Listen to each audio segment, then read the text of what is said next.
Eh,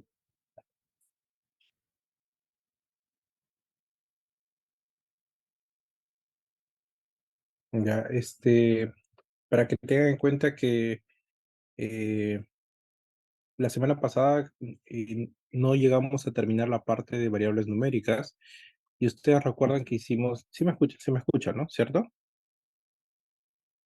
Sí, doctor. Ya, Sí, ok. doctor. Pues la semana pasada hicimos todo lo que era la primera parte de estadística, hoy ya tenemos que acabar, así que vamos a correr un poco.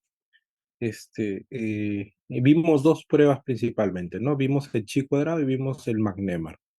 El chi cuadrado para muestras independientes, magnémar para muestras apareadas. Entonces, eso es lo que ya tenemos, ¿verdad? Ahora, con respecto, eso es cuando son variables categóricas o variables nominales. ¿Qué pasa cuando tenemos variables numéricas? Y justo les comentaba, yo les di un tip hace mucho tiempo, les dije que de preferencia trabajen siempre con variables numéricas. ¿Y por qué debemos trabajar con variables numéricas? Porque se nos hace mucho más difícil el análisis desde el punto de vista estadístico, ¿ya?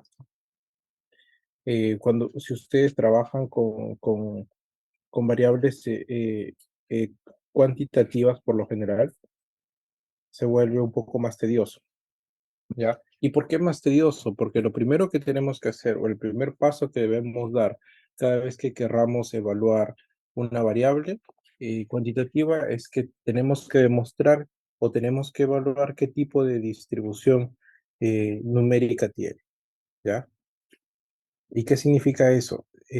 Puede ser una distribución eh, normal o una distribución atípica. ¿Y ustedes recuerdan qué es la distribución normal? ¿Recuerdan lo que hicimos en la clase pasada? ¿Recuerdan?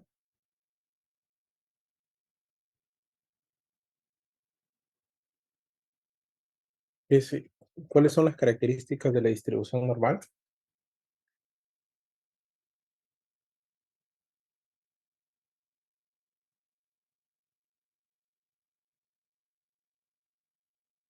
A ver, chicos, ¿algunos de ustedes tienen idea a qué me refiero cuando estoy hablando de distribución normal?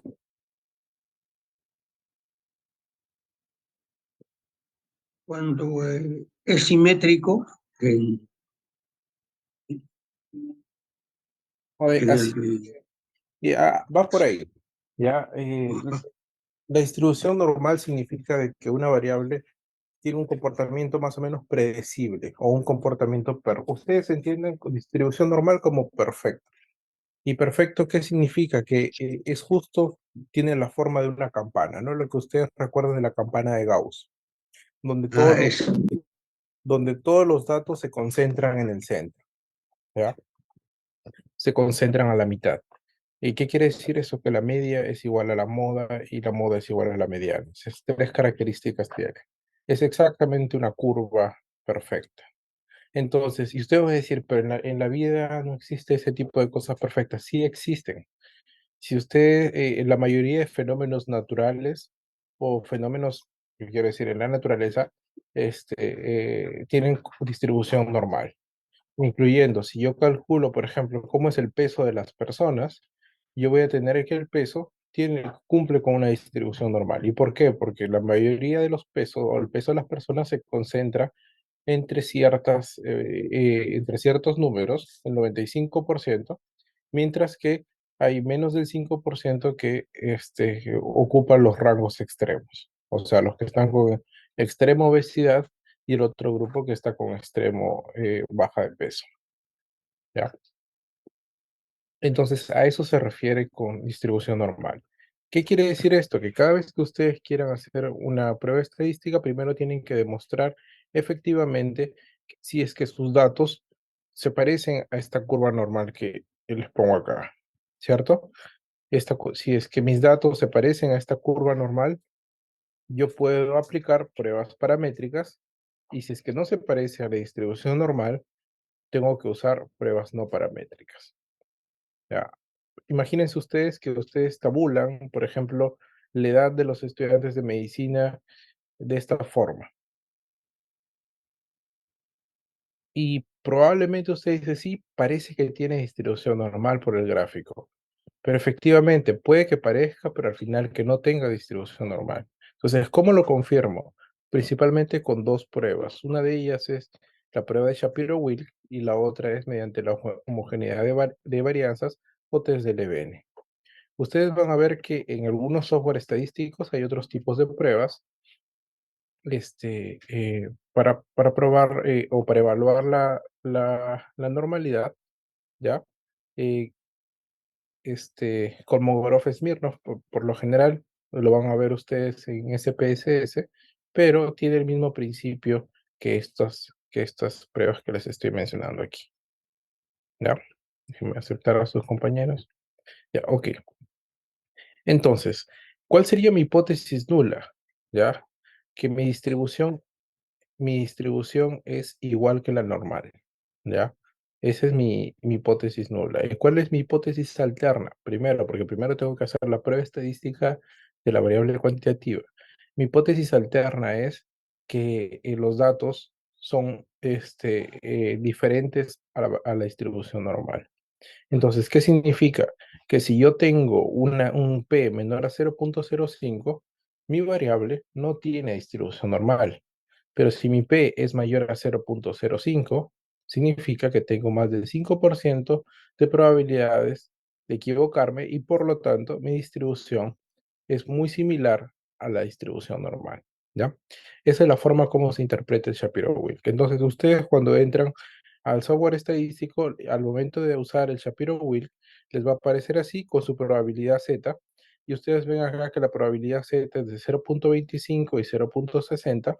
¿Qué significa esto? Que es mayor a 0.05, por lo tanto, esto significa que este tiene una distribución normal, ¿ya?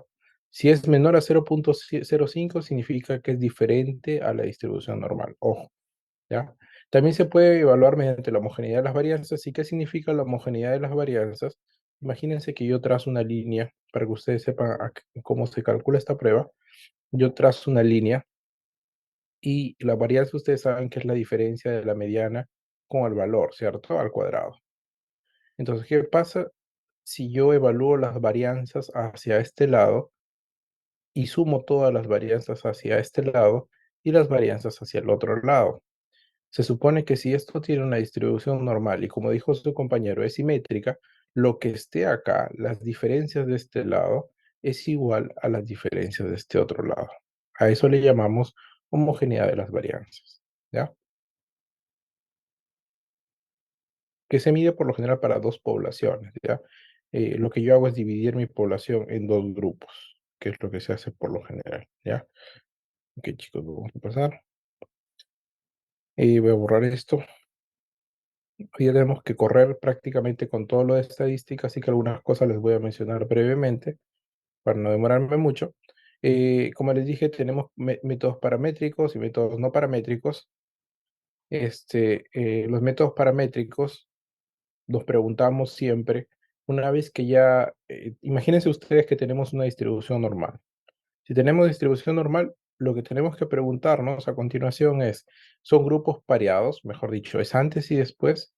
Y si es antes y después, te estudio en pareado. Y si no es pareado, o sea, son independientes, te estudio en normal, ¿ya? Entonces, para que ustedes lo recuerden de una forma muy sencilla, distribución normal igual a TD-Student. Haga lo que haga. Así sean pareados o no pareados, la respuesta es TD-Student.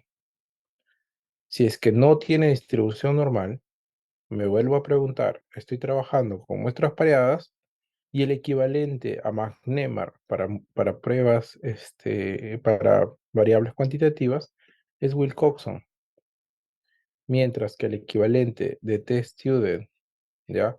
Para pruebas no paramétricas es Hugo de Manguine principalmente y para más de dos muestras, Kruskal-Wallis.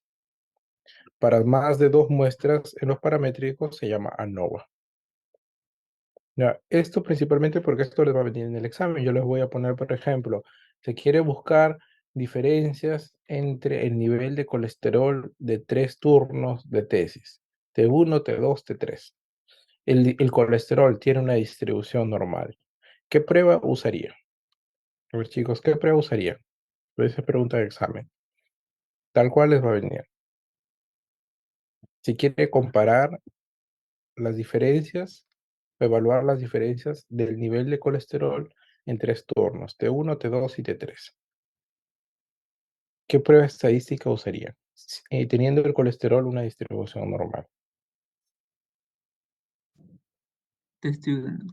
Pri- Si Primero es tendría que saber si es TT, ¿cómo se llama? Si es pareados o no pareados. O pareado, hasta. acuérdense, pareado es antes y después. Ah, ya. Entonces, en este caso, Este, o si es que yo no les pongo el término antes y después, o sea, imagínense, ¿qué pasa si, les voy a hacer un ejemplo así también rápido, ¿ya?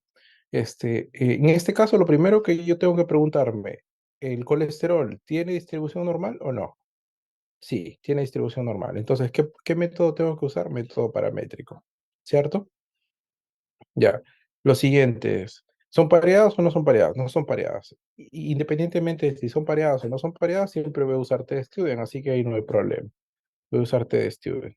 Ahora, lo siguiente es, les dije que esto es para dos grupos. Yo en este caso les estoy diciendo tres aulas. ¿Tres aulas que se usa? El equivalente a test-student para tres aulas, para tres grupos. ¿Y cuál es? El ANOVA. Entonces la respuesta, en este caso, es ANOVA. ¿Ya? Ok. Siguiente. Ahora, ¿qué pasa si yo les pregunto, por ejemplo, imagínense que como usted sabe, de repente la medicina no rinde, yo me vuelvo coach para estos coaches que hay para bajar de peso. Entonces vengo y al finalizar el curso les ofrezco a ustedes inscribirse a un plan para que aprueben. Si es que ustedes no aprueban el curso de tesis, yo les digo, si es que ustedes se someten a una semana de ejercicios intensos, van a bajar su índice de masa corporal. Entonces, como ustedes quieren aprobar el curso y la mayoría están jalados, se meten al curso, al programa de coaching, una semana de ejercicios intensos con dieta y les tomo el índice de masa corporal al inicio y el índice de masa corporal al final. Entonces, les he tomado índice de masa corporal antes y después. Entonces, lo que yo quiero demostrar con mi programa es que mi programa es efectivo porque reduce o encuentra diferencias entre el índice de masa corporal al inicio y el índice de masa corporal al final. ¿Qué tipo de prueba estadística usaría? Nota, el índice de masa corporal no tiene distribución normal. el Wilcon, creo. Wilcoxon. La respuesta es Wilcoxon. ¿Por qué? Porque se dan cuenta que les estoy diciendo, no tiene distribución normal. Listo, entonces, ¿es pareado? Sí, porque en este caso es antes y después. ¿Ya? Ahora, vamos a un último ejemplo. Eh, Aparece una noticia de que el agua que hay en la Facultad de Medicina de la San Juan tiene alto contenido de plomo. Entonces, las autoridades para desmentir esto, elaboran un estudio de investigación donde comparan el nivel de plomo de estudiantes de la sede de Chorrillos o de la sede de Ica con la sede de Chorrillos. O sea, imagínense. Ya, ahora, el objetivo del estudio es encontrar diferencias en el nivel de plomo en la sangre de los alumnos de medicina de Chorrillos y de Ica. ¿Qué tipo de prueba estadística usaría? En este caso es, imagínense que el nivel de plomo tiene una distribución normal. ¿Sí? Ya. Crushkar Wallis. Les estoy diciendo, tiene una distribución normal, ojo, Ah, normal. no, no. Ah, El está bien. student.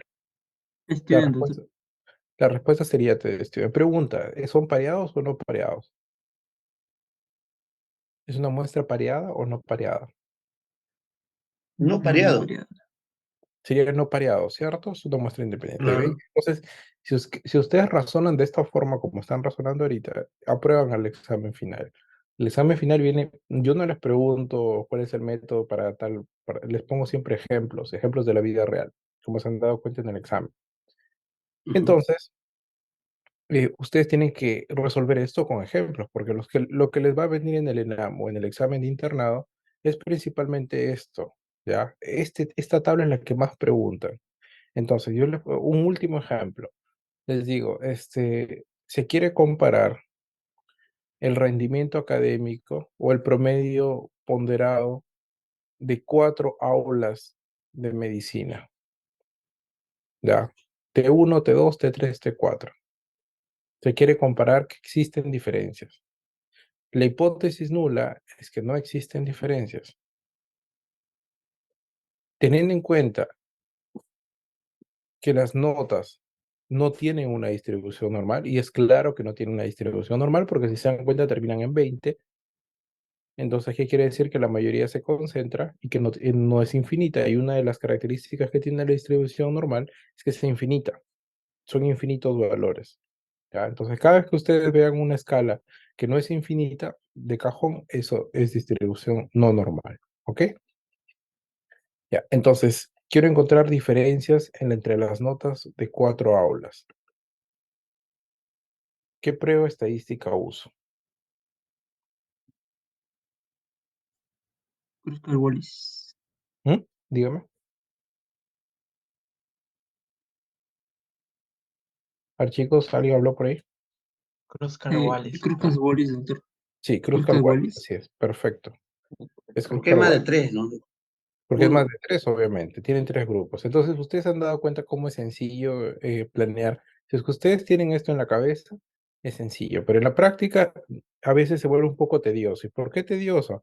Porque como se han dado cuenta, primero tengo que preguntarme si es que tiene distribución normal o no tiene distribución normal. ¿Ya? Por ejemplo, en este caso, uy, tengo 2 grupos expuestos a una sustancia X, expuestos y no expuestos. Imagínense niños en la altura, expuestos a cromo y no expuestos a cromo, y luego les mido el cromo en sangre.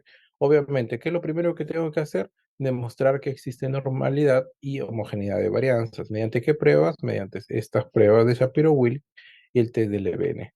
Entonces, y les dije, si es que tiene más de 0.05, significa que hay diferencias. Si es que tiene menos de 0.05, perdón, si es que tiene menos de 0.05 hay diferencias, y si es que es mayor a 0.05 significa que tiene una distribución normal. Entonces, en este caso, como tiene más de 0.05 y este tiene menos de 0.05, tomo el mayor. En este caso, diré que esto tiene una distribución normal y por lo tanto lo que voy a aplicar es el t-de-Student. ¿Ya? Entonces, ¿cuál sería el método paramétrico en este caso, t-de-Student? ¿Cuál sería el test no paramétrico en este caso? Para muestras independientes, la suma de rangos de Wilcoxon, teniendo en cuenta, como ustedes ven acá, que esto también se llama Laudeman-Whitney. Entonces, no les voy a preguntar habitualmente como suma de rangos de Wilcoxon, sino lo que ustedes van a ver en los exámenes, en los bancos del ENAM, es que siempre les aparece como Kruskal-Wallis, perdón, como Udeman-Whitney, ¿ya? Y para más de 3 grupos siempre les aparece como Kruskal-Wallis. Pero acuérdense que habitualmente un equivalente también es la suma de rangos de Wilcoxon. ¿Ya? La mayoría lo conoce como Udeman-Whitney. Acuérdense, Udeman-Whitney. ¿Ya? Para que no se confundan. Les he puesto sinónimos principalmente. ¿Ya? En este caso, por ejemplo, cuando yo tengo, ¿y qué pasa si yo tuviera una distribución no normal? ¿Ya? Si yo tengo una distribución no normal, lo que debería usar es Wilcoxon, ¿ya? Ojo. Ahora, para muestras relacionadas es lo que les acabo de decir. Les acabo de poner un ejemplo de un programa de entrenamiento en el que quiero medir cambios en el colesterol al inicio y al final. Entonces, ¿qué es lo que hago? Utilizo una prueba para muestras relacionadas o muestras apareadas. ¿Y cuál sería? Te Student en este caso, considerando que el colesterol tiene una distribución normal. Ahora, ¿cuál es el equivalente para el t-de-Student muestras pareadas, pero en no paramétrico. ¿Cuál es su equivalente no paramétrico?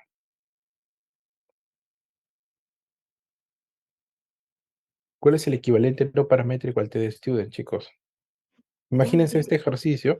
Esto les viene en el examen. Quiero encontrar diferencias antes y después de hacer ejercicios en el colesterol. ¿Qué tipo de prueba estadística debo usar? El colesterol Wilkinson, no doctor. tiene distribución normal. ¿Qué dijo su compañero? Wilkinson. Wilcoxon, así es. Así es el examen, ¿ya? Entonces, estos son los pasos. Lo primero que hacemos es planteamos nuestra hipótesis, establecemos el nivel de significancia estadística, cuál sería el estadístico de prueba que vamos a usar, ya sea TD-Student, o sea, imagínense que si tiene TD-Student, o sea, si tiene distribución normal, usaríamos un TD-Student para muestras relacionadas o apareadas, es lo mismo, ¿ya?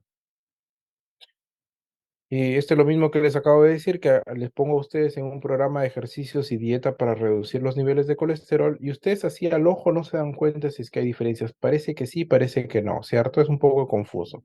Entonces, para demostrar que realmente existen diferencias antes y después, es que existen las pruebas estadísticas, ¿ya? Entonces, en este caso, planteamos mi hipótesis, es que el programa es efectivo y el programa no es efectivo, la hipótesis es nula. Asumo mi valor de 0.05, elijo el estadístico de prueba. Obviamente, primero tengo que probar qué tipo de distribución tiene, y para eso ustedes van a ver que en SPSS se usa como Kolmogorov-Smirnov y Shapiro-Wilk, donde si tiene una significancia mayor a 0.05 significa que no hay diferencias con la distribución normal, por lo tanto, tiene una distribución normal. Entonces, si tengo distribución normal, ¿qué prueba estadística tengo que usar? TD-Student para muestras relacionadas. Y con eso acabamos la clase que estaba pendiente la semana pasada, y vamos a empezar rápidamente con la clase. La clase número 11 es una continuación de esto porque, como ustedes se han dado cuenta, esta es la parte estadística que la hacemos solamente en 2 clases, y la voy a pasar bastante rápida también,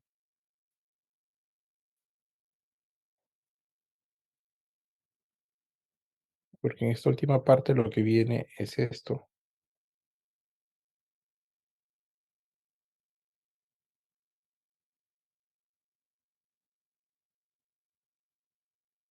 Si pueden ver, ¿cierto?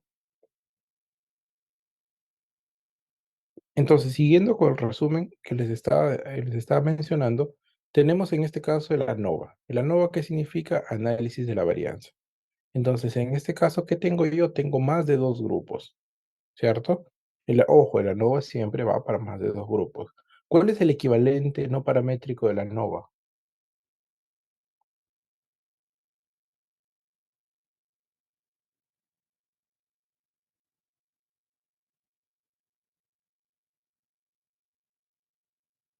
¿Pareadas o no pareadas? A ver, en el ANOVA no puede haber pareados, ¿cierto? Sí, sí, es una pregunta más o menos compleja, pero se entiende que en el ANOVA por lo general siempre son muestras independientes. Es Kruskal-Wallis. Ya, así es. Kruskal-Wallis, ¿ok? Entonces, si ustedes tienen en la cabeza esas diferencias, ustedes van a poder resolver todos los ejercicios que yo les ponga, porque les voy a preguntar, por ejemplo, si quiere evaluar los niveles de hemoglobina entre estudiantes de medicina, enfermería e ingeniería. ¿Cuál es la hipótesis nula? La hipótesis nula es que no existen diferencias, la hipótesis alterna es que existen diferencias, y la hemoglobina tiene distribución normal. ¿Qué tipo de prueba estadística deberían utilizar?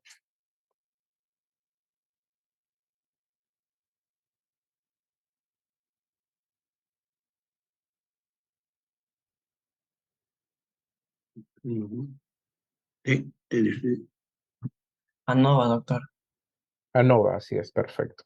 Ya, entonces, si ustedes saben eso, no, eh, o si ustedes saben eso, no van a tener ningún problema eh, este, eh, para el examen y tampoco para planificar. Con esto ya ustedes tienen incluso un poco más claro qué tipo de qué tipo de análisis van a hacer, ¿cierto? Usted recuerda que en la parte categórica, si tenemos dos variables y si tienen un número adecuado y no es antes y después, lo usual es usar chi cuadrado, ¿cierto? Si es que es una muestra pequeña, ¿qué se usa? Test exacto de Fisher. Y si es que Fisher. tengo muestras antes y después, ¿qué se usa? McNemar, ¿ya? Entonces, si tengo antes y después para una sola categoría, ¿cierto? Es antes y después, por ejemplo, enfermo y no enfermo, de sano pasó a enfermo, listo. Entonces, ese es un cambio. En una persona que primero estaba sana y luego pasó a enferma, entonces en ese caso se usa el test de McNemar. Existen otras pruebas estadísticas. Lo que les estoy mencionando es simplemente un resumen, una introducción. No se imaginen que esto es todo. Ya, hay mucho más. Ya, pero esto es lo mínimo que ustedes como estudiantes de medicina deben saber. Luego de esto sigue el test de Ito para variables ordinales, o la prueba del signo, o tienen también ya modelos de regresión, regresión logística, supervivencia de Kaplan-Meier, regresión de Cox, etcétera. ¿Ya? Entonces, siempre dependiendo del tipo de estudios, ustedes van a saber que existen más pruebas. Pero nos vamos a centrar en esto porque es lo básico y es lo que más preguntan en el ENAM, ¿ok? Entonces, ya vimos que el ANOVA principalmente es cuando tenemos más de dos grupos,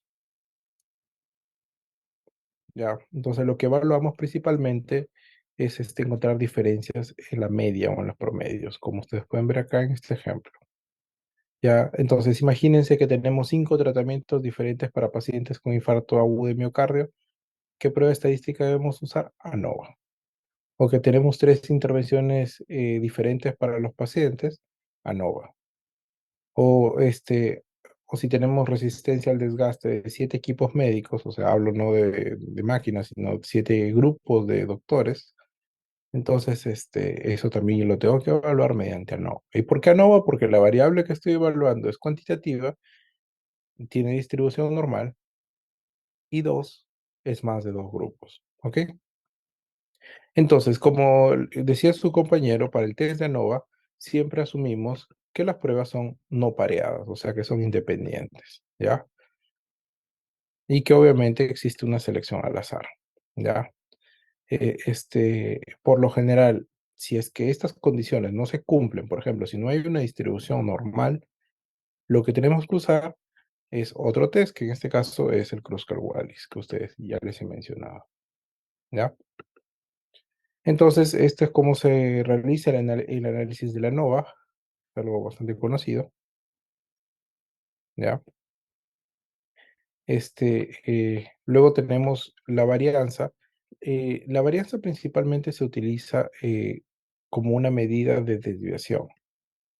Entonces, imagínense ustedes que yo tengo mis datos centrales acá y que tengo otra distribución acá, ¿cierto? Yo puedo decir que la mediana de este turno del peso, imagínense que es este uno. Yo digo que la mediana de los estudiantes pesa 60 kilos. Y luego digo que la mediana de T2 es 55 kilos.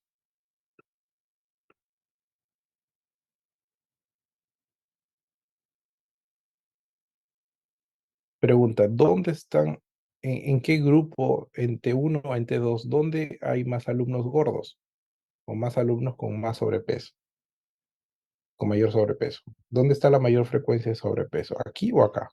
¿T1 o T2? Les he dicho que la mediana de este grupo es 60 y la mediana de este grupo es 55. Solamente mirando la T1 en mediana, T1. T1 en T1. solamente mirando la mediana, me da la impresión que en este grupo están los alumnos con mayor sobrepeso, ¿cierto? Pero como ustedes se pueden dar cuenta acá en la figura, el T2 tiene mayor varianza, a pesar que tiene, tiene una medida central, tiene mayor varianza. ¿Qué significa? Que hay valores mucho más extremos. Entonces, en este caso no es suficiente evaluar la mediana. Yo necesito comparar mi mediana entre T1 y T2 y a la vez hacer un análisis de la varianza. Ya, en esto consisten las pruebas estadísticas principalmente. Si yo encuentro una diferencia que no es tan notoria, tengo que aplicar una prueba estadística que me diga que realmente son números diferentes. ¿Ya? Entonces, si yo hago un análisis de esto, probablemente me salga que en el grupo de T2 existe mayor varianza y por lo tanto en este grupo estarían los alumnos con mayor cantidad de sobrepeso, pero basado en este principio. ¿Ya? Entonces, a veces no es suficiente mirar con la mediana, sino es necesario mirar también cómo está la desviación estándar o la desviación típica y hoy la varianza, que son las medidas de distribución. ¿Ok? Entonces, esto ya es un poco más estadístico, pero tenemos varianza entre grupos y podemos nosotros encontrar las diferencias principalmente entre un grupo y otro y de esa forma poder evaluar cómo es la distribución de este grupo, cómo es la distribución de este otro grupo y de esa forma comparando las varianzas, yo voy a establecer el ANOVA, que es el análisis de la varianza. ¿Ok? Esto lo voy a pasar porque esto ya no... Cuando hacemos un ANOVA, y ustedes aplican la prueba estadística, van a tener siempre como resultado un valor entre grupos y dentro de los grupos. Ya con grados de libertad, los grados de libertad hacen referencia a cuántas opciones tienen dentro de la tabla y se calcula como el n por el n-1, que sería el número de grupos por el grupo de grupos menos 1. Imagínense que tienen 4 grupos. Entonces, ¿qué quiere decir eso? Que tengo 4 por 3, 12. 12 grados de libertad, ¿cierto? Si tengo 3 grupos, multiplico 3 por 2, 6, y por lo tanto tengo 6 grados de libertad. De esa forma se calcula. ¿Ya? Entonces, imagínense que tienen acá 14 grupos, ¿cierto? Y quieren evaluar las diferencias. Supongamos que esto es perdón, estos son valores críticos, pero imaginémonos que nosotros queremos evaluar diferencias entre múltiples grupos, ¿ya? Entonces, si nosotros tenemos 3 grupos, por lo general vamos a contar con 6 grados de libertad. Esta es una forma de cómo calcular los grados de libertad, ¿ya? Entonces, acá ustedes van a ver eh, eh, eh, cuántos grupos tenemos en el numerador y cuántos grupos o grados de libertad tenemos. Y de acuerdo a esto nos va a dar un valor que nos va a permitir a nosotros calcular el valor F, que es el valor crítico, ya que es el valor de prueba, que es este de acá. ¿Ya? Esto es más o menos cómo funciona la ANOVA y cómo funcionan estas pruebas que analizan la varianza, ya donde tenemos una zona de rechazo que es justo este valor crítico y tenemos una zona de aceptación de la hipótesis. Ya, pero esta parte de acá no es tan, es un poco más, podría decirles, un poco más compleja. No es algo que les vaya a preguntar cómo se calcula estadísticamente esto. Lo más importante es la tabla que le estaba en la clase anterior y que tenemos que completar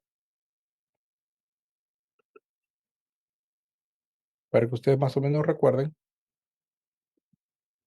En la clase anterior vimos principalmente dos tipos, dos tipos de análisis, ¿cierto? Vimos esto de acá, ¿sí? Esta es la tabla que ustedes deben recordar. Si es que tenemos eh, muestras pareadas, tenemos que usar el test de Magnemar. Y si no tenemos muestras pareadas o muestras independientes, tenemos que usar chi cuadrado o test exacto de Fisher. ¿Ya?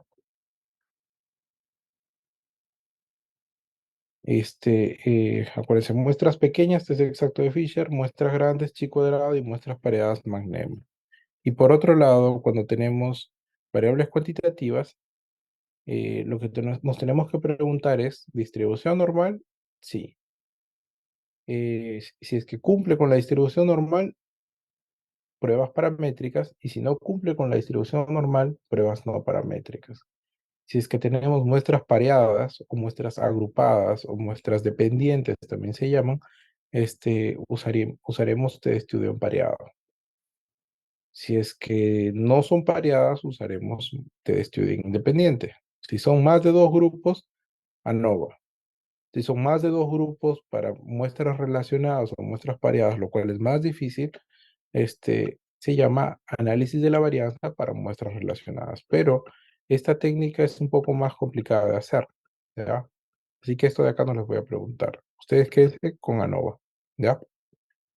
Luego, tenemos para grupos pareados, usted me dirán, ¿por qué no se puede evaluar? Porque esto es más complicado. A ver, ¿qué pasa si yo quiero evaluar el colesterol en 5 momentos del año? Quiero evaluar el colesterol en los estudiantes de medicina al inicio, a la mitad, antes de Navidad, después de Navidad y en Año Nuevo. Imagínense que son 4 o 5 medidas. Entonces, quiero encontrar diferencias entre ellas. Es más complicado porque ya en este caso es la misma persona que se está haciendo la prueba varias veces. Y el solo hecho que se está haciendo la misma persona la prueba varias veces, yo tengo que determinar no solamente que existan diferencias, sino que además hacia dónde va la diferencia. ¿Es mayor, es menor, aumenta, disminuye, varía en el tiempo? Entonces ya no solamente es una pregunta, ¿hay o no hay diferencias? Sino en este caso tengo que preguntarme si es que a esa misma persona, cómo se comporta su colesterol en esos 5 momentos del año. Entonces, si bien se usa ANOVA para muestras relacionadas, no es el método ideal. ¿Ok? Y como les dije, para pruebas no paramétricas o en este caso que no tienen distribución normal, lo que utilizamos principalmente es la Udemy-Whitney y si es que son grupos independientes, o Kruskal-Wallis si son más de dos grupos, ¿cierto? Si son tres grupos, Kruskal-Wallis, y si es que son muestras pareadas, utilizamos el test de Wilcoxon, y también el mismo caso o el mismo escenario, si no es paramétrico, se utiliza el test de Friedman. Pero estos dos, más de tres grupos pareados, es mucho más complicado, porque en este caso ya no solamente hay antes y después, sino hay mucho antes, antes, después y mucho después. Entonces, en ese caso es mucho más difícil analizar. Por eso que estos dos tipos de escenarios no les voy a preguntar porque acá lo que se evalúa, el análisis es un poco diferente. Ya, pero es simplemente para que sepan por cultura general, ¿ya? Igual, ustedes van a ver que el 90% de las veces que les preguntan a ustedes sobre estadística en el ENAM, les viene esto. TED Student, Woodman-Whitney, ANOVA y Kruskal-Wallis. Obviamente chi cuadrado y McNemara. Eso es lo que más pregunta y por lo tanto eso es lo que más le viene a ustedes en el examen. Ok, listo chicos. ¿Alguna pregunta?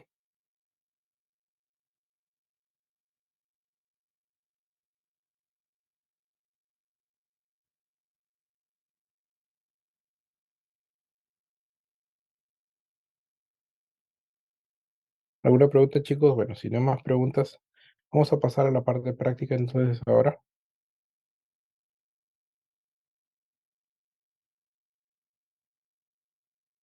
A ver, se queda mi grupo nada más, por favor. Y empezamos.